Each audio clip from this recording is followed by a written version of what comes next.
Getting off to a good start early game is crucial to your success in Warzone 2. So today, I'm going to be going over a bunch of tips and strategies with you that will allow you to get off to a better start, pick up a few kills early game, and set you up for success during mid game and end game.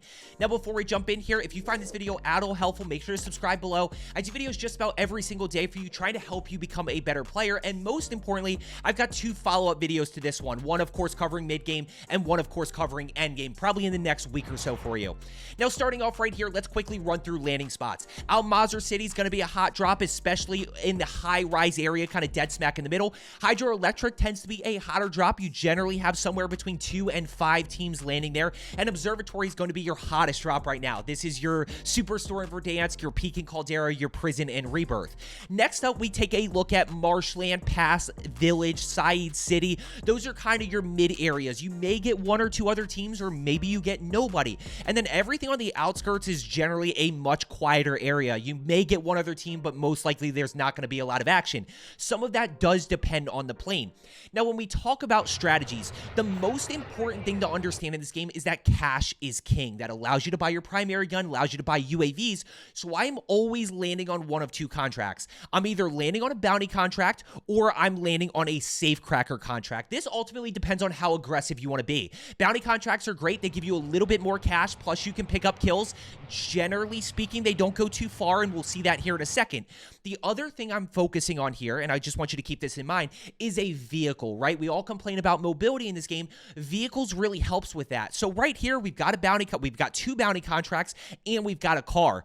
This is where somewhere like Saeed City may not be a bad option. You've got 1, 2, 3, 4, 5, 6 safecrackers, and you've got multiple bounty contracts and multiple vehicles. You've got 1, 2, 3, 4 trucks. So that's really what I'm weighing. I'm not necessarily weighing like, let's go Observatory hot drop, let's go Al-Mazrah, or like, let's fly all the way out to Quarry. I'm looking at bounty contract and a car or a safecracker. Now, I like bounties because it allows me to be a little bit more aggressive. I can pick up a few kills, I get good cash flow at that point, and they take a little bit less time than a safecracker contract. So we're going to go ahead and land here a little bit uncontested. Like I said, though, guys, cash is king. We can't buy loadouts, but we can buy primary guns or even, you know, an AR, an LMG. If you have it set up correctly, you can buy an SMG.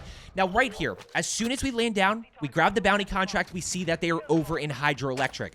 So this is the balance right here in terms of timing. We've got 3 minutes and 50 seconds. We are in trios right here, so we get $2,500 per person if we kill the bounty. That's $7,500 right there, which allows us to at least buy 1 primary gun, and if they have any cash, we can also buy a UAV. And I do want to get into that strategy in a little bit. Now, once we get a gun, this kind of depends on how aggressive you want to be. You can definitely loot for a little bit of a better gun. You can loot for a 3-plate vest, but right here, we're going to risk it a little bit. We're going to challenge them without the 3-plate vest, kind of assuming that they may not have one either, and they may not have a gun that they're comfortable with. Now, we're lucky enough to get a UAV out of a crate. That definitely helps. We get a little bit of proc chat. We're going to go ahead and start to get into this fight. Now, what did I tell you right here?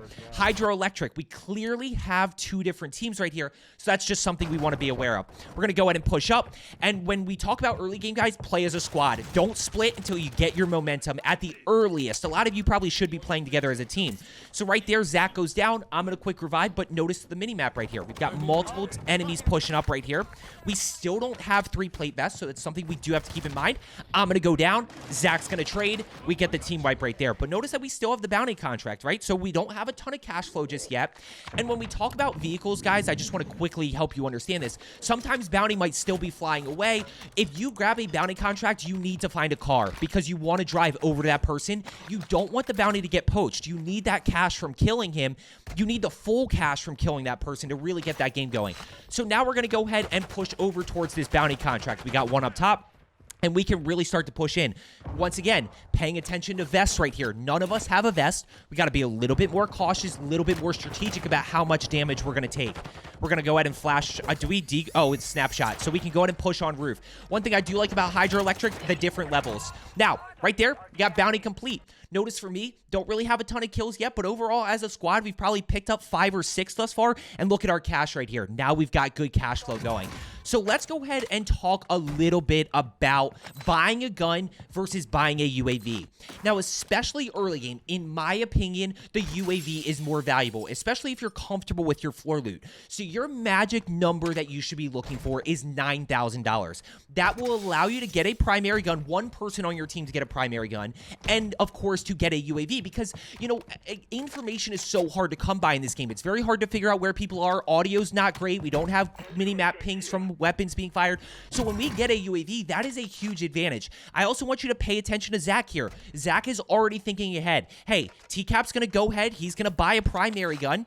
I'm going to go ahead and buy a UAV here. Zach is already focusing on cash flow. Zach's pushing over and grabbing that bounty. Now, Zach is a better player. All three of us are really good players, so he's going to be a little bit aggressive. He's going to push over by himself, but you could easily go as a squad and go get that and focus on that cash flow. Contracts are going to be super important. The reason I like bounties is it gives you that information, right? Going back to the fact that information is very hard to come by, as well as the cash flow. Like I said, guys, real quick, while he's grabbing this bounty, if you are looking to get better, make sure you are subscribed down below. My whole goal is just to help you improve as a player. That's it. And I do videos just about every single day. Now, we got the mini-map open. Let's talk about strongholds right here. Clearly, in this case scenario, there is no stronghold that we can go to. That's very far away. It's going to take us very out of the action. That's very far away. That's very far away. And when we're talking about getting more kills, we can't be wasting a ton of time. You know, that's a very long time to get over there, then get our loadout, then get back in the action, and same thing over at these two. If it was a little bit closer, we're of course going to weigh that. If it's in hydroelectric, we're going to do that real quick.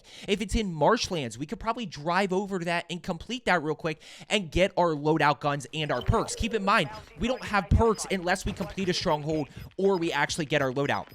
Now, what do you notice right here? We've got bounty contract again. One thing I do want to highlight that I recognize, there's no bounty contract bonus or no contract bonus. Remember in Warzone 1, as you completed a contract each time, you got extra cash, extra cash. It's a straight contract here in terms of how much you get paid. So even if we complete this contract, we don't get more, we just get the 7,500. So we've got bounty contract. We've got UAV. Zach is behind us, so we got to keep that in mind. But TCap and I are going to go ahead and approach this. Now, also factor in, there's not lootable perks, and nobody has perks yet. So there is no ghost in this scenario. It is a straight 2v2 fight. You're going to see just how TCap and I pinch this. Also, first circle is very long, right? We've been doing this. We've gotten in a little bit of a groove with cash flow. First circle is just now starting to close, and we still have 4.5 minutes left. So now we're going to go ahead. We're going to push in here. Watch how we split this a little bit.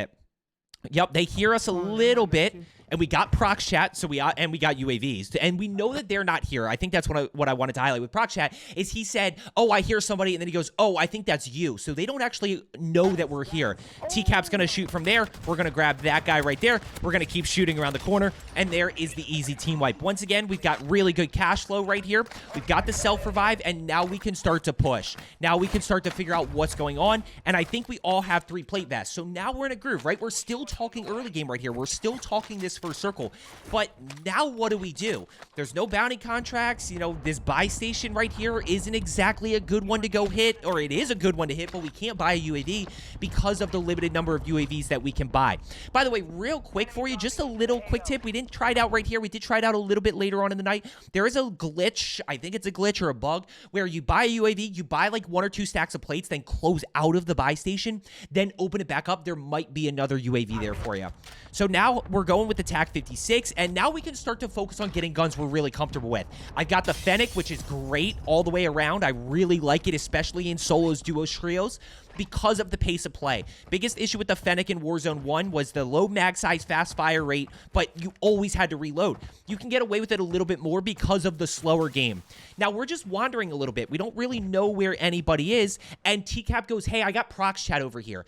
When we get information at any point in time throughout this game, early game, mid game, late game, you got to go ahead and act on that, because the only other option is to keep wandering and hope you find somebody. So when we get prox chat, we're going to start to try to understand where they are. We're going to think about, okay, where did we hear them before? No, now we hear them. So they've got to be somewhere over in this direction. And this is where it really starts to become about seeing people and think about where they could be.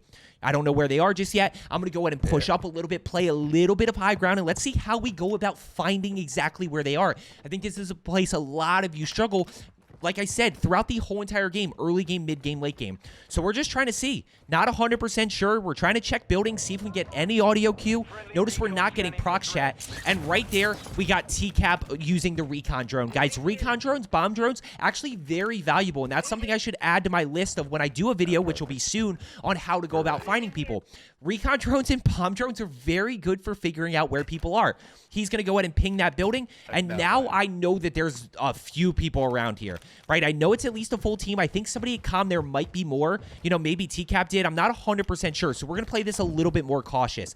And look at the patience, right? The patience on the approach. Because if I go to try to take out both of them at the same time, I'm not going to be able to do it. I can't finesse like I could in Warzone 1. So I've got to play a little bit more strategic here. TCAP's going to start the fight from above. So all of a sudden, he gets it down on this guy over here.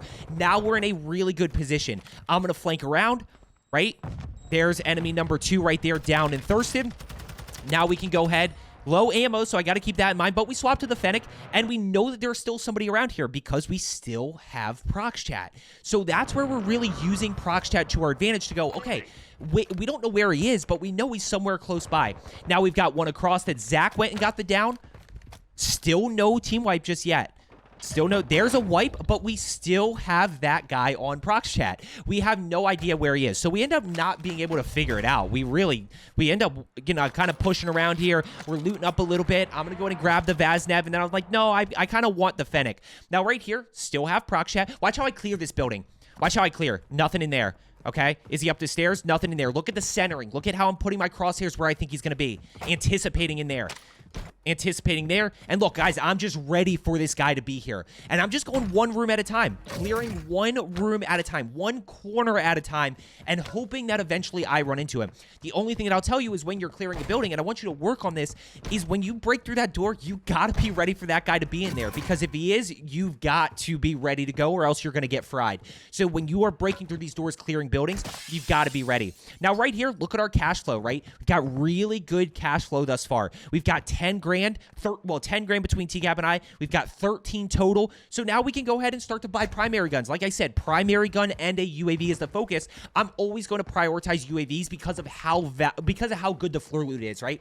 You can survive with a Fennec. You can survive with a TAC 56, a fully kitted out M4, RAW, RPK. So now we're going to go ahead, no UAV right there. And I actually decide here, you know, this is where we start to look at cash flow as a whole. And I wanted to highlight this, where I actually grabbed a loadout gun from this guy right here, from one of the guys that we killed. So I'm not too concerned. When I look at this, even though we have cash flow, right? We've got $8,000 plus, and this is going to end right here as first circle ends because we're going to start to get into mid-game in this next video, which is probably second and third circle, and then we'll start covering, you know, that end game in another video. But we still have this buy station and this buy station. So when we look at our cash flow having $8,000, we can buy a UAV here, we can buy a UAV here, we can grab the car, and then we can start to get into that mid-game. Then we can start to get into that groove. So I hope you found today's video helpful. Work on your early game, pick up a few kills. I only got 4 there, but I think I finished this game with like 10 or 15 or something. We finished with a decent amount as a squad. I want to say it was about 40 plus as a squad. So we'll go ahead and jump into mid game and end game here in a few